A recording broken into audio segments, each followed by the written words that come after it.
हरे कृष्णा। निर्जला एकादशी हम सब के लिए एक अत्यंत विशेष दिन है। ये वही दिन है जो वर्ष में सिर्फ एक बार आता है और हमारे लिए आध्यात्मिक ऊर्जा का विशाल भंडार लेकर आता है। इसलिए इस दिन का पूरा लाभ उठाकर हम अपने आध्यात्मिक जीवन में तीव्र गति से प्रगति कर सकते हैं। लेकिन इसके लिए इस निर्जला एकादशी के सभी नियम और पूजा व्रत विधि को जानना अत्यंत आवश्यक है। तो चलिए आज के इस वीडियो में हम देखते हैं कि निर्जला एकादशी की व्रत विधि क्या है। लेकिन उससे पहले अपनी स्क्रीन पर ज़रा नीचे जाइए और सब्सक्राइब बटन पर क्लिक कर लीजिए, क्योंकि इस बार निर्जला एकादशी से जुड़ी हुई अनेक कथाओं की वर्षा यहाँ होने वाली है, जिसे आप मिस नहीं करना चाहेंगे। और हाँ, अगर आप हमारे व्हाट्सएप और टेलीग्राम ग्रुप से जुड़ेंगे तो उसका लिंक सबसे पहले आप तक पहुँच जाएगा। इस ग्रुप में जुड़ने के लिए पिन कमेंट में दिए गए लिंक पर क्लिक करें।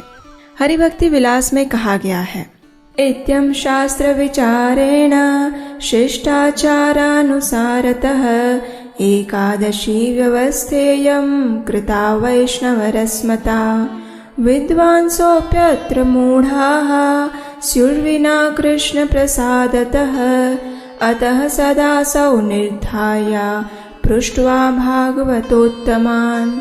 अर्थात इस रीति से शास्त्रीय नियमों का अध्ययन करके एवं शिष्ट गणों के आचरण अनुसरण पूर्वक वैष्णव अनुमोदित एकादशी व्यवस्था का वर्णन हुआ है। अतः व्यक्ति को उचित रीति से एकादशी का पालन करने हेतु एक शुद्ध वैष्णव के पास जाकर एकादशी तिथि का ज्ञान प्राप्त करना चाहिए। तो चलिए अब देखते हैं निर्जला एकादशी का पालन करने की व्रत विधि क्या है। तो सबसे पहले दशमी के दिन एकादशी व्रत के लिए आवश्यक सामग्री पहले से ही तैयार करके रख लें।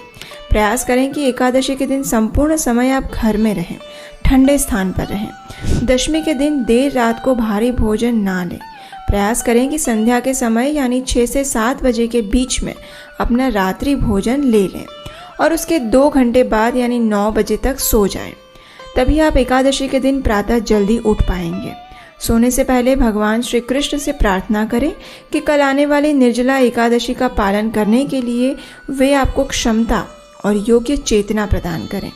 अपने मोबाइल में या घड़ी में अलार्म लगाएं और सोते समय मोबाइल का उपयोग बिल्कुल भी ना करें। अब अगले दिन एकादशी पर प्रातः ब्रह्म मुहूर्त से पहले उठ जाइए।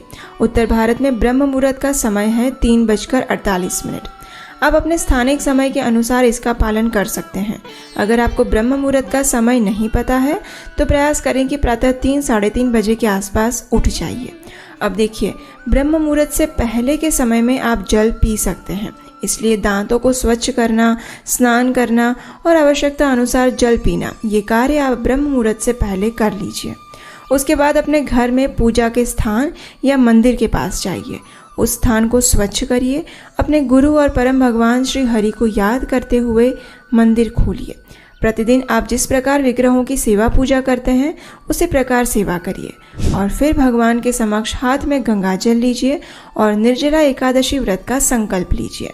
अगर आपके पास गंगा जल नहीं है तो आप सामान्य कोई भी जल ले सकते हैं और उसमें गंगा, यमुना, गोदावरी, कावेरी, नर्मदा इत्यादि पवित्र नदियों का स्मरण करके उनका आह्वान कर सकते हैं।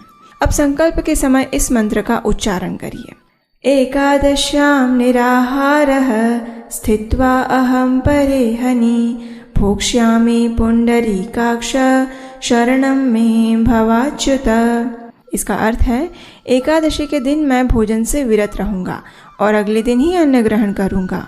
हे पुंडरीकाक्ष, हे अच्युत, कृपया मुझे अपनी शरण में लीजिए। इस प्रकार संकल्प के साथ साथ भगवान से प्रार्थना कीजिए कि वे आपको इस परम पवित्र निर्जला एकादशी का पालन करने की शक्ति और सही चेतना प्रदान करें। संकल्प के बाद अब आप अपने घर में भगवान की मंगला आरती करिए। अगर घर में नहीं कर सकते और आसपास कोई इस्कॉन मंदिर या कोई भी अन्य मंदिर जहां प्रातः 4:30 बजे मंगला आरती होती है तो वहां जाइए, उसका दर्शन करिए। अगर ये सुविधा भी नहीं है तो आप ऑनलाइन मंगला आरती का दर्शन कर सकते हैं। लेकिन निर्जला एकादशी के दिन प्रातः काल में भगवान के विग्रहों के दिव्य दर्शन करना अत्यंत आवश्यक है, इसलिए किसी भी माध्यम से भगवान के दर्शन अवश्य करिए। अब तुलसी देवी की पूजा अर्चना करने का समय है। अपने घर में एक मध्यम उच्च आसन रखें और उस पर तुलसी देवी को स्थापित करिए। उन्हें आवश्यकता अनुसार जल प्रदान करिए, धूप, दीप और पुष्प अर्पित करिए और यदि संभव है तो उनकी आरती करिए। आरती के समय आपको आचमन के लिए थोड़ा सा जल पीना पड़ेगा, तो ये ले सकते हैं, लेकिन ये जल अन्न के एक दाने जितनी बूंद का ही होना चाहिए। अब देखिए, तुलसी देवी की स्थिति सर्वोपरि है, इसलिए तुलसी देवी को एकादशी में जल ना देने का कोई विधान शास्त्रों में नहीं है, इसलिए आवश्यकता अनुसार उन्हें जल दे सकते हैं। तुलसी आरती और पूजा के बाद उन्हें प्रणाम करते हुए इस मंत्र का उच्चारण करिए।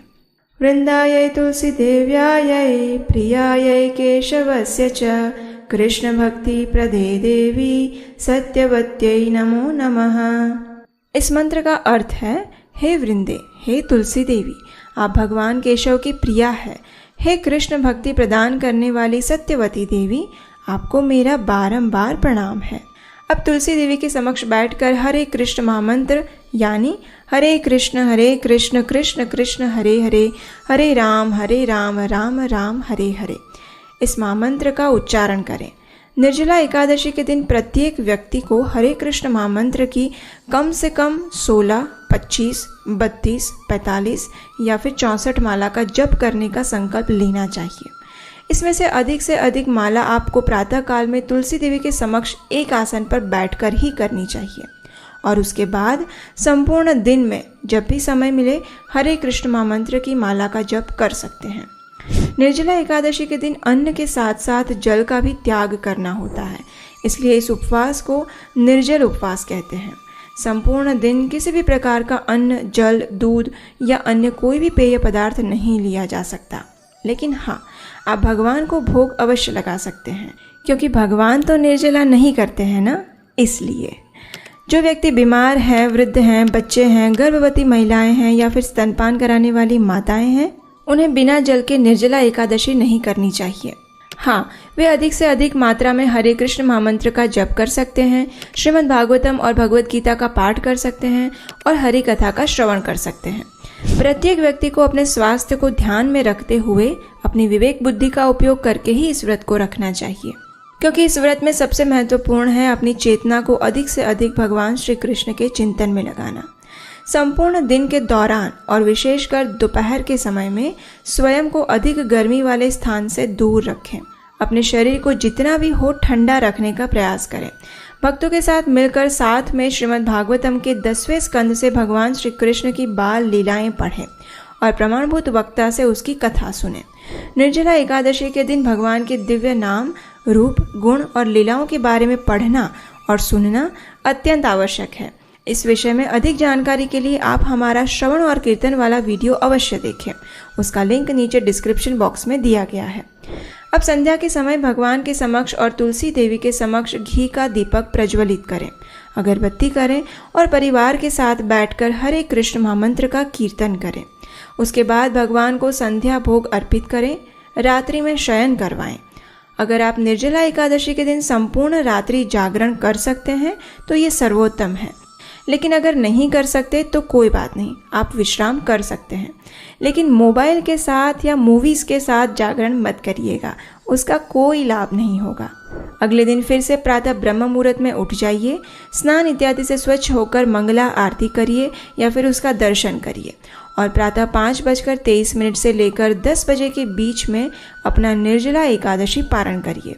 उसके लिए सबसे पहले किसी सुयोग्य ब्राह्मण को अपनी क्षमता अनुसार दान दीजिए। आप मंदिर में जाकर जल का घड़ा रख सकते हैं। जिसने निर्जला एकादशी व्रत किया है उन्हें जल, गुड़ पानी, नींबू पानी इत्यादि पिलाकर उन्हें पारण करवा सकते हैं और अंत में अपने इस एकादशी व्रत को भगवान को अर्पित करते हुए उनसे प्रार्थना करते हुए, अगर आपने बिना जल के एकादशी व्रत किया है तो आप भी जल लेकर एकादशी व्रत का पारण करिए। लेकिन याद रहे, पारण के समय थोड़ा सा ही जल लें और उसमें भी नींबू पानी, गुड़ का पानी, नारियल पानी लेना अच्छा रहेगा। इससे धीरे धीरे आपका शरीर कार्य करना प्रारंभ करेगा और आपका स्वास्थ्य भी ठीक रहेगा।